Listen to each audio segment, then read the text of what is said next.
रोज रोज एक ही जैसा काम कर करके हम सभी बोर हो जाते हैं और काम करने में पूरा दिन निकल जाता है, जिसकी वजह से अपने लिए हमारे पास समय ही नहीं बचता। नमस्ते दोस्तों, मैं हूँ छाया और आपके अपने चैनल छाया रसोई में एक बार फिर से आपका बहुत बहुत स्वागत है। हमेशा की तरह फिर से आपके लिए बहुत यूजफुल टिप्स एंड ट्रिक्स लेकर आई हूँ, जिससे आपका काम करना काफ़ी आसान होगा, आपके समय और पैसे भी बचेंगे।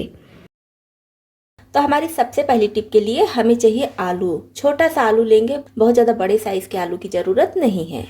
तो आलू को क्या करेंगे, इस तरह से 2 टुकड़ों में कट कर लेंगे। अब आप कोई भी चाकू लीजिए, कैंची लीजिए या फिर फॉर्क लीजिए या फिर सुई है तो सुई भी लेकर इसमें हल्का हल्का इस तरह से ऐसे डॉट डॉट कर दीजिए, जिससे इसका पानी थोड़ा सा ज़्यादा निकले। इस तरह से एक पीस आलू की ज़रूरत हो तो एक लीजिए, दोनों की ज़रूरत हो तो दोनों में इसी तरह से कर लीजिए। अब हमें चाहिए कॉफ़ी। कोई भी कॉफ़ी आप ले लीजिए जो आपके घर में यूज होता हो, उसको ले लीजिए। मैं यहाँ पर छोटा सा पैकेट मंगाई हूँ कॉफ़ी का, आपको टिप दिखाने के लिए। आप अपने घर में रखी हुई कोई भी कॉफ़ी ले लीजिए या फिर इस तरह से छोटा पाउच भी मंगा सकती हैं। तो इस पर हम इस तरह थोड़ा सा कॉफ़ी डाल देंगे।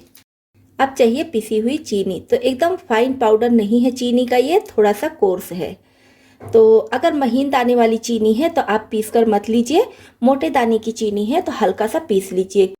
अब इससे हम अपने हाथों को और अपने चेहरे को भी अच्छे से रब कर सकते हैं, क्योंकि सर्दियों में हमारी स्किन काफ़ी रूखी हो जाती है, काफ़ी रफ हो जाती है, कलर भी डाउन हो जाता है और कलर भी कहीं डार्क कहीं लाइट रहता है। तो इस तरह से जब हम कच्चे आलू में कॉफ़ी लगाएंगे, थोड़ा सा चीनी पाउडर डालेंगे या फिर साबुत चीनी ही डालेंगे और इससे हम अपने हाथों को अच्छे से रब करेंगे, तो हमारे हाथों में जो भी डेड स्किन है वो निकल जाएगी। कलर अगर कहीं डार्क कहीं लाइट है तो वो सही हो जाएगा और हाथों का जो रूखापन होता है वो भी सही हो जाएगा। तो इसको हमें 2 से 3 मिनट तक रब करना है।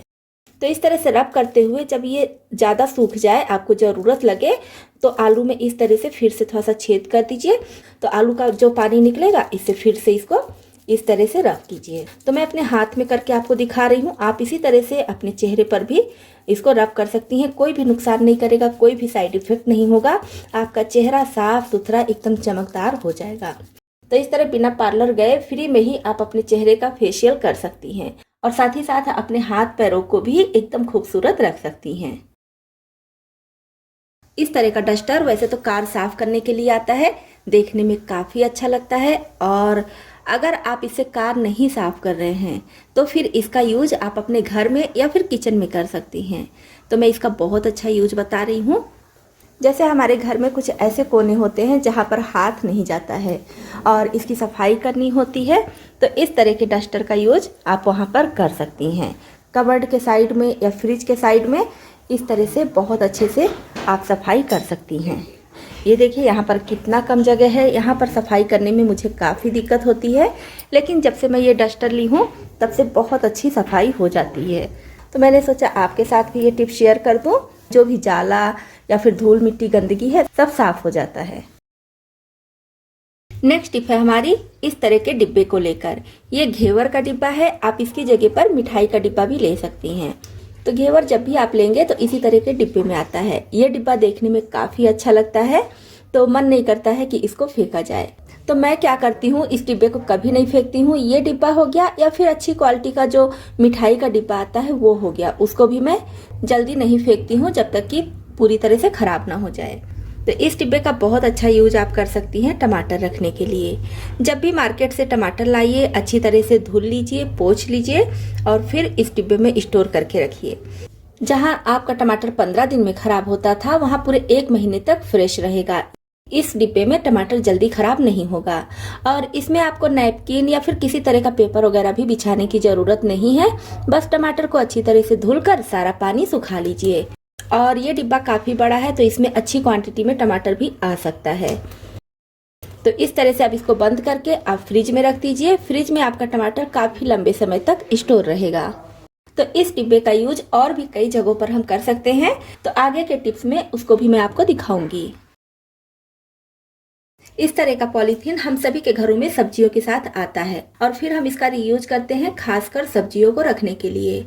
और कभी कभी होता है कि इसका जो नॉट लगा होता है वो काफ़ी टाइट हो जाता है, जल्दी से नहीं खुलता है, तो हमें पॉलीथीन फाड़ना पड़ता है। तो क्या कीजिए, जब भी आपको इसमें नॉट लगाना हो तो इस तरह से पहले एक नॉट लगा दीजिए और फिर दोनों सिरे को इस तरह से पकड़ लीजिए। अब एक सिरे को इधर से ऐसे करके अंदर की तरफ ऐसे लेकर आइए और थोड़ा सा बाहर की तरफ खींच दीजिए। पूरा नहीं खींचना है, नहीं तो ये बाहर निकल जाएगा। तो बस थोड़ा सा हम इसको खींचेंगे और इस तरह से टाइट कर देंगे। अब जब भी आपको खोलना होगा तो ये जो छोटा वाला भाग है, एक तरफ का तो ये बड़ा पॉलीथीन है और एक तरफ का ये छोटा है, तो छोटे वाले को पकड़कर खींचेंगे, बहुत आसानी से इसका नॉट खुल जाएगा।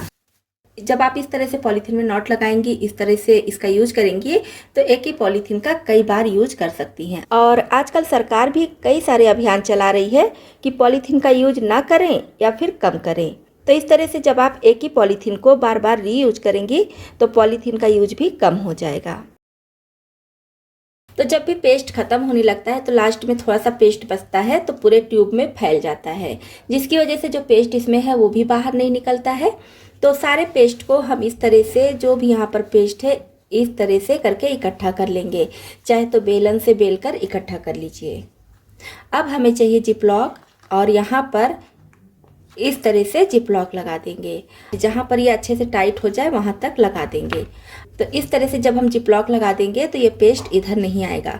जब भी आपको ज़रूरत हो तो ट्यूब खोलिए और पेस्ट निकाल लीजिए, बहुत आसानी से पेस्ट निकल जाएगा। अभी ताज़ा मटर मार्केट में खूब आ रहा है और बहुत बढ़िया मटर आ रहा है।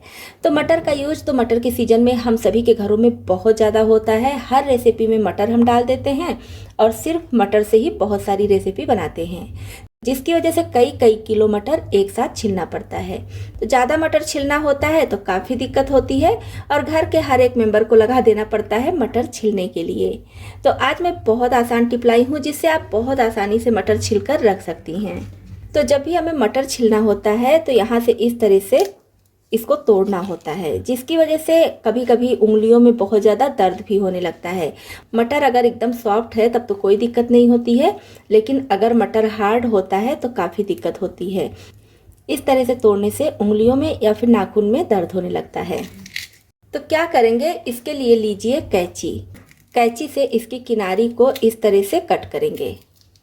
ये देखिए, थोड़ा सा तिरछे में इसको हमें कट करना है। आप चाहें तो दोनों तरफ इसी तरह से कट कर लीजिए। अब ये मटर बहुत आसानी से छिल जाएगा। ये देखिए कितनी आसानी से छिल गया है, बिल्कुल भी दिक्कत नहीं हुई है, हमें मेहनत करने की भी ज़रूरत नहीं पड़ी है। तो जितना भी मटर आपको छिलना हो बस इस तरह से कट कर लीजिए और फिर इसको खोलकर सारे दाने निकाल लीजिए। अगर आपके घर में छोटे बच्चे हैं तो ये काम छोटे बच्चे भी बहुत आसानी से कर सकते हैं। अगर आप उनको इस तरह से मटर के किनारी को कट करके दे देंगी तो वो भी मटर को खोलकर इसका दाना बहुत आसानी से निकाल सकते हैं। तो आप चाहे तो इसका ये जो किनारी कट कर रहे हैं इसको अलग ना कीजिए, इसी में लगे रहने दीजिए ऐसे करके।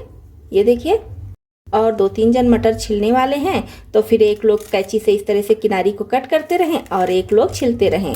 तो कितना भी पुराना मटर हो, कितना भी ज़्यादा उसका छिलका हार्ड हो गया हो, बहुत आसानी से आप किलो किलो मटर छिल सकते हैं। तो दोस्तों, आपको इसमें से कौन सी टिप ज़्यादा पसंद आई और कौन सी पहले से पता थी, कमेंट बॉक्स में लिखकर ज़रूर बताइएगा।